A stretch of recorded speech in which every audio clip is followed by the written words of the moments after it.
Friends, இன்றைக்கி இந்த radio 2 model ரேடியோவும் ஆஃபர் கொடுக்குறேன். Stock clearance price. லாஸ்ட் தான் இருந்தாலும் ஆஃபர் பண்ணித்தரேன். இடம் காலியாகணும். ஒன்லி ஏசியில் ஒர்க் ஆகும். பேட்ரி உள்ளே இருக்குது. அது கண்டிஷன் நோ ஐடியா. நீங்கள் அதை ஃபாலோ பண்ணிக்கங்க. ஏசியில் ஒர்க் ஆகும். இதை பாருங்கள், டெமோ பாருங்கள். இதை ரேடியோ ஓடிட்டுருக்கு. FM.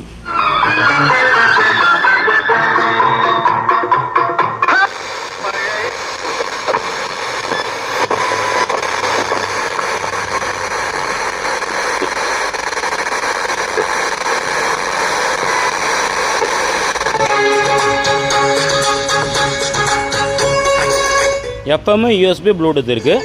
கரண்டில் ப்ளக்கில் ஓடிட்டுருக்குது. வேணுங்கிறவங்க எடுத்துக்கங்க. 40 பீஸ் ஸ்டாக் இருக்குது. ரேடியோ ஸ்டாக் இவ்வளோ தான் இருக்குது. எல்லாமே டெஸ்டட் ஓகே போட்டிருக்கு. மினி ரேடியோ பேட்டரியோடவே இருக்குது இதுலையெல்லாம்.